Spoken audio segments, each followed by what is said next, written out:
Oji oji. Ọkọba akọba. Ọkọba na. Ọka atụrụ. Ige ezu ike. Akamụ nwaanyị ọka. Ọgba mmiri. Ya na ụtọ. Ọlọba alọba. Ya na ụtọ. Aka eji onu. Aka na inu. Onugbu na inu. Igbo bụ Igbo. Igbo njem ọnụ. Igbo mụrụ nze mụọ ọzọ. Ekelekwa m unu. Igbo nọ n'ụlọ, Igbo nọ n'ama. Ọkwa mụnwa nke njika nwe ha Chukwu, nwe ebe n'ime Ogushi, nwe elele. Ọ m na-ekene na onye ji ajịja mmiri wee malụ. Abụ onye eberi ọmụma, eberi ugo, eberi ndị ọma, eberi eji echi agụ, eberi chekara m dike ụmụ ọmụrụ nne n'obiri ikwe. Nji maka ya bịa n'ụbọchị taa bụ ka anyị kparịta ụka na ha gbasara obi. Ọ bụ nne bụ obi ma ọ na-abịa n'asụsụ nke be nna m, ife anyị na-akpọ ya bụ obiri, mana general Igbo language ife a na-akpọ ya bụ obi. Ọ gịnị bụ obi? Kedu ife butela obi? Kedu ife na-adị n'obi? Kedu ndị kwesịrị inwe obi? Kedu onye kwesịrị inwe obi? Ofu onye ọ na-enwe obi? A na-adịkọta ọnụ nwee obi? Nọ ya ka m bịara n'ụbọchị taa sị ka anyị tụgharịa uche na ya, ka anyị malụ otu o si gbatakwụrụ n'ọdịnala na omenala Igbo ife gbasara obi. Obi, ọ gịnị bụ obi? Obi bụ ihe gbasara ihe ọbụla ekwute okwu obi, ihe kwesịrị gbata anyị n'uche wụ ndị ichie na mmụọ niile ndị ichie ji alụ ọrụ. Obi n'asụsụ bekee na ikwu ya kpọọ ya ancestral temple. Ọ temple ka ị akpụ ya. Obi na ala Igbo bụ temple nọ na ngwurube nna mmadụ ma ọ nọ na ngwurube onye. A na-enwe obi ụmụnna, a na-enwe obi obodo, a na-enwe obi ezinụlọ, na-enwe obi. Obi ụmụnna wụ ebe ụmụnna na-enwe ọgbakọrọ, ebe a ka ụmụnna hibere mmụọ njikọrọ ụmụnna fa. Ịbịa na sọch obi, a na-enwe ọdọ ọmụmụ ebe a na-enwe alụsị jikọrọ ụmụnna ahụ. In some cases, ị nwere ike bịa inweta almost alụsị ịbụọ maọbụ atọ maọbụ anọ nọ n'obi ahụ. In most of this obi, a na-enwe akwari ọmụmụ bụ ọdọ ọmụmụ dịka m si kụzie ya na nkụzi gara aga. Otu a ka ọ dịkwa n'obi obodo. Obodo nwere ike bụrụ 7 communities, 7 villages make the community. O nwere ike bụrụ 4, o nwere ike bụrụ 5 as the case may be. Ha na-enwe obi. Ebe a ha na-akpọ ya gịnị? Ọgbakọrọ. Ebe a wee ezumezu.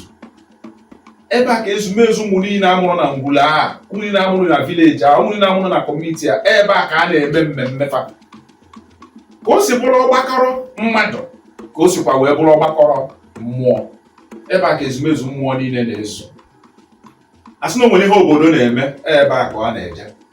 Asị na o nwere mmemme maọbụ onye na-abịa ịfụ ndị obodo, igwe obodo, eze obodo, ọkpala obodo, ebe a ka a na-eje. Asị na a na-eri ji n'obodo, ebe a ka a na-eje. Obi bụ ihe jikọrọ famili ọnụ, ihe jikọrọ obodo ọnụ, ihe jikọrọ mmadụ niile ọnụ. O wee dị aka n'ofu one side. Now, kedu ihe mere eji ehiwe obi?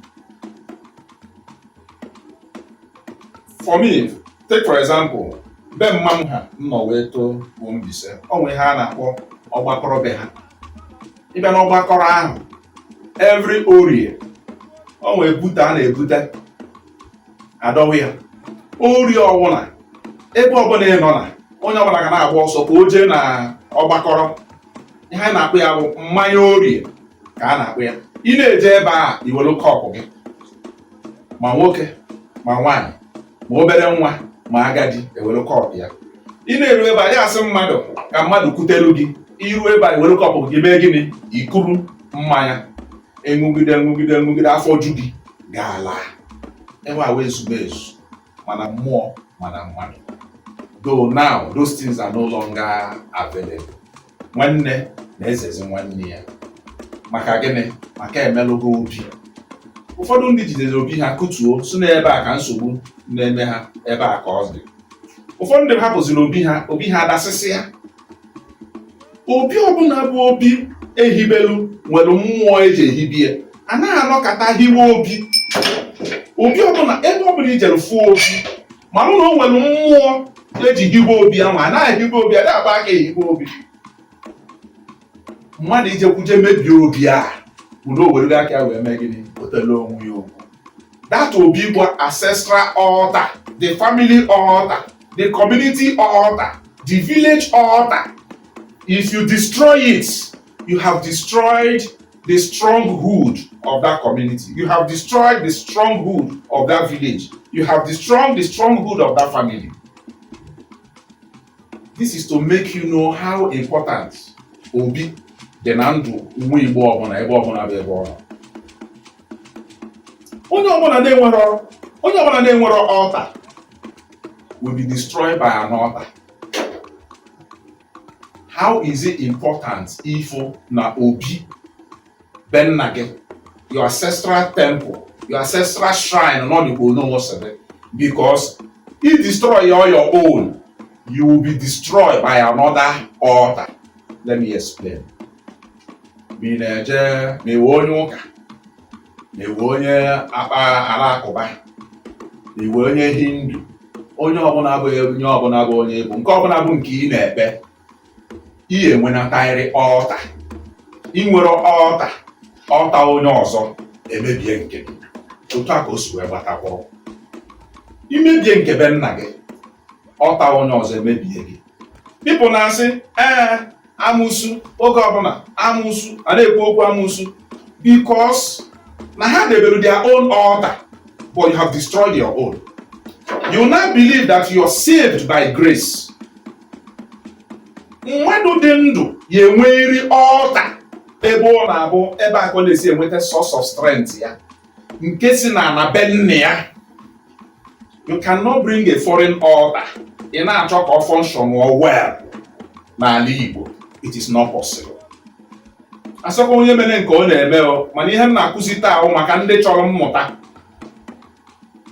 If you destroy obi be nna gị, you have destroyed your ancestral altar that is meant to fight for you.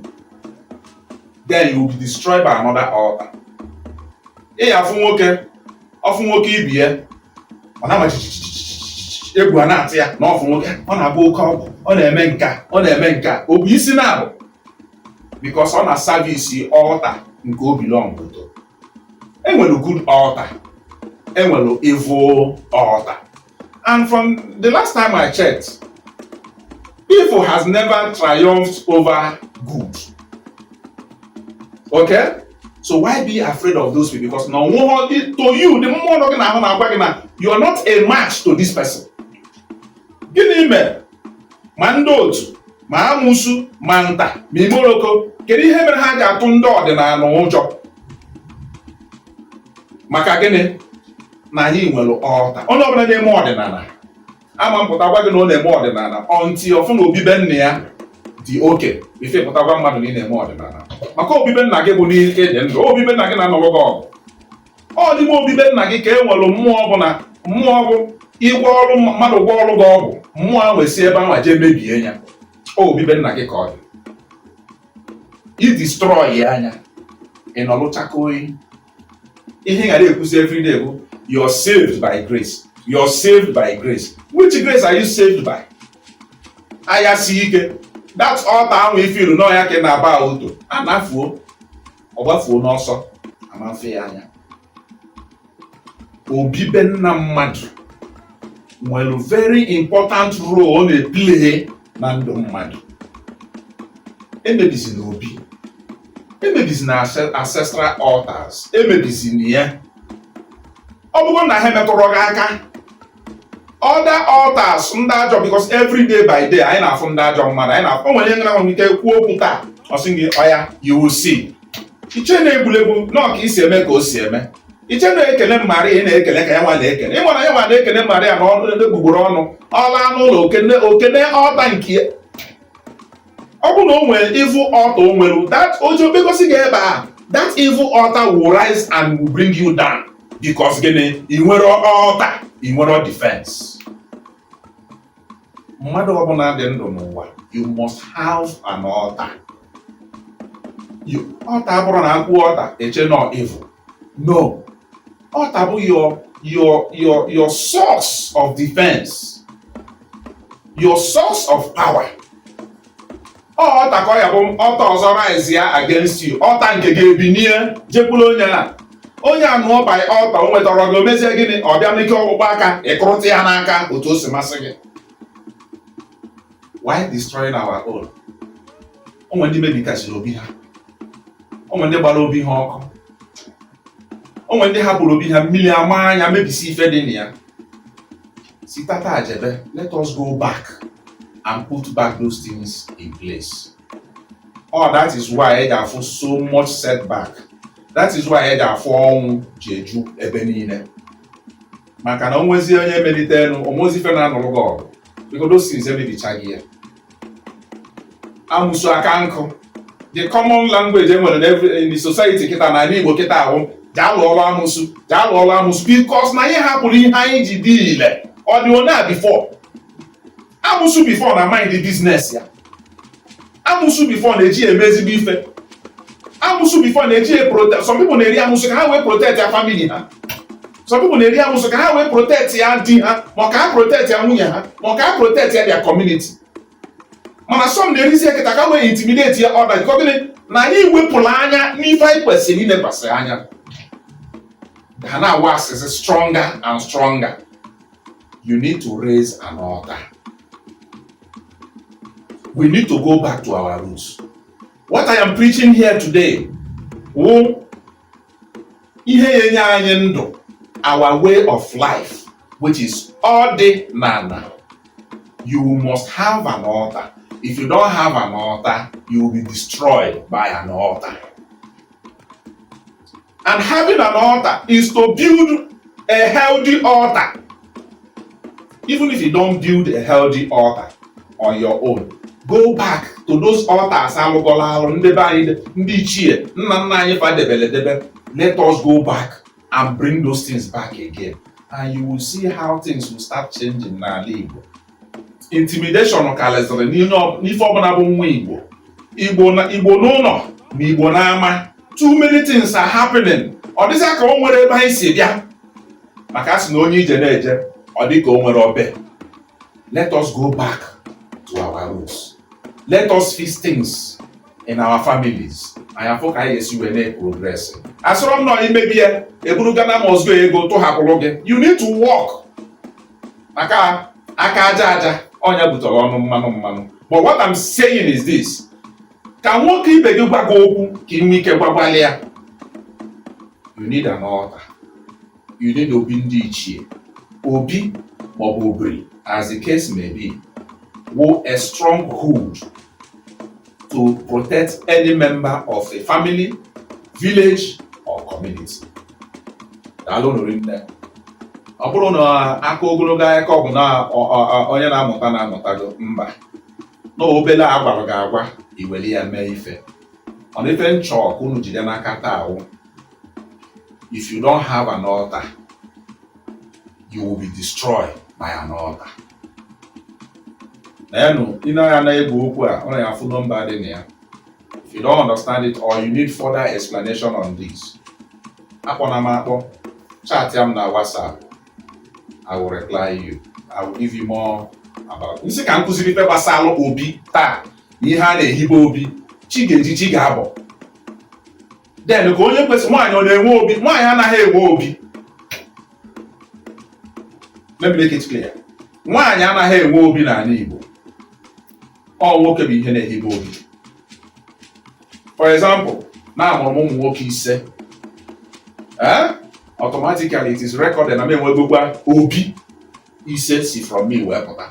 That is what dịka n'ala Igbo, dịka na a na-achọ nwa nwoke karịa nwa nwaanyị. No, it's not that na adị avalue nwaanyị. Avalue nwaanyị as much as avalue nwoke. Just that isi nwoke ọbụla ịmụrụ bụ isi obi produsuru. Nwoke bịa nụọ nwaanyị eje nye ya anyị obi, ife a ga-enye anyị obi obodo esetụl gị ya, ọ bụgo obi n'isi onwe ya, o ruo obi ya, o dozisi ụlọ ya, ọ lụọ obi be nna ya, ndị be nna ya afa ga na-anọ, ọ ghọọla obi ya. Ndewonu, ụbọchị nta ka chọọ na Owerre-Nchi, ekenekwa m unu, ọkwa nwannu nwoke nke njika nwe ha anyị Chukwu, nwa ebe anyị nwe Ogunshi nwa elele nwa ọmụchụrụba, asị m na chekara nọ. Ndewonu, ya gazie.